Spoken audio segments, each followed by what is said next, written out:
Chuck. You're saying you're gonna rewrite everything, and you may or may not talk to various groups of graduate employees about what that might look like, and ultimately you're gonna make the decision. You're also saying that apparently no one in the university administration attempted, and certainly was not successful in convincing the Board of Regents not to bust the union, not to gut our collective bargaining agreement. You say you're And advocating so for us. that gives us a big sense of what your limitations are gonna be in terms of protecting graduate employees in the future. So you can see why it's a little hard for us to meet you halfway or a quarter of the way or whatever it is and trust you, because all of your past pattern of action has indicated that you don't want to build trust. You don't want to build a dialogue or work together on our employment issues or on anything else with respect to the university. And again, I've been here since April. You have my phone number, you have my email, you could have reached out, and nobody from the administration has. The Regents certainly haven't.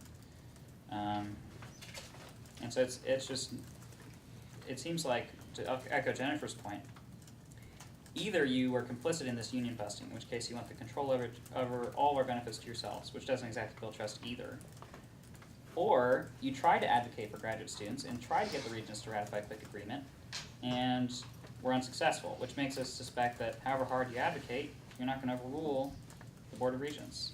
So in either case, we seem to have some reason not to trust you.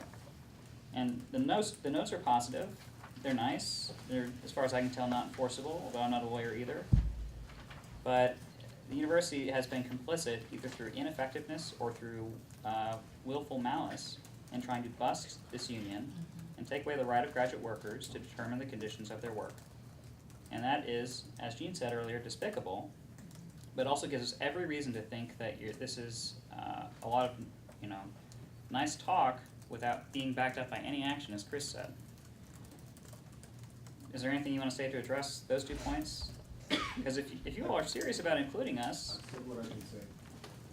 To the question about sort of how things work with shared governance, you are all students as well, correct?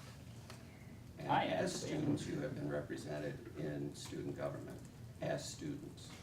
So that is the kind of process that at the university we tend to use to work through. Shared governance, this university, you're going to point to that as a positive Yeah, after our presidential search? It's All also right, not just making legally, sure. it's not legally binding. I mean, that's what gives us a If you policy wanted an contract. example of how we work with constituents, that is an example. I think our complaint is that you haven't worked with us. He's saying they work with not us.